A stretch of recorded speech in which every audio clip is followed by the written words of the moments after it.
In your participant workbook, you have a handout called Situational Awareness, Applying Concepts.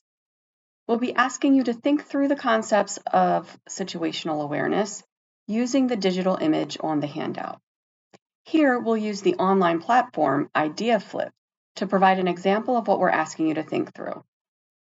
On this screen, you'll see the activity handout with the image of the worker home visit at the top and the 3 questions posed to you regarding these concepts below.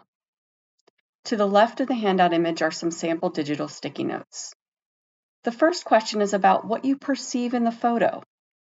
Perception is about observing your environment and taking note as a neutral observer would. I'm going to give you some examples, just 2 examples here of what we might pull out of this photo. There's plenty of here to observe, but just as a neutral observer would, let's see, there's books on a shelf. That's one thing that I observe right here.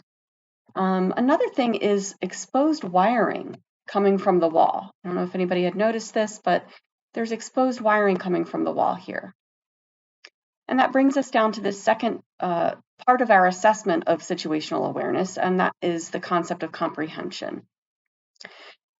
This asks you to add meaning to your observations. So we're gonna take a look at our observations just that we made, and we're gonna add meaning.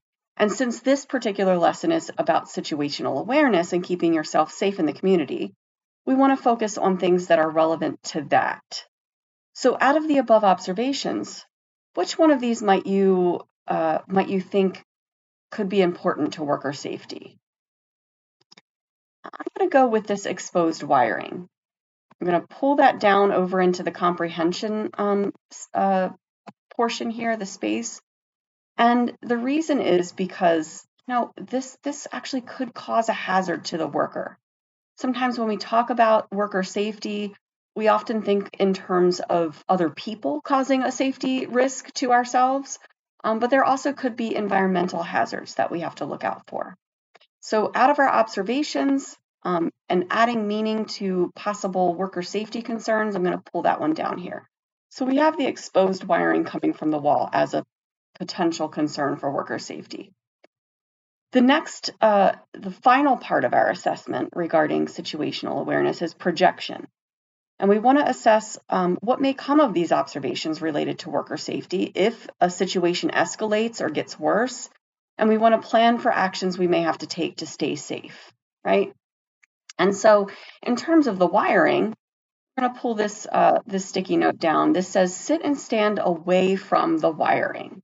So wherever you sit, wherever you stand, make sure that you're staying away from that. And this might also be something that you just bring up as a point of discussion at the right time with the person that you're interacting with. But as you can observe in this situation here with the digital image, that may not be the perfect time right now. And you all are going to kind of pull out some more observations of this photo, because we're going to ask you to pause here. We're going to ask you after this video to take a moment to walk through this handout and add further details about perception, comprehension, and projection. And we will pause, and you'll pause the video here and do that.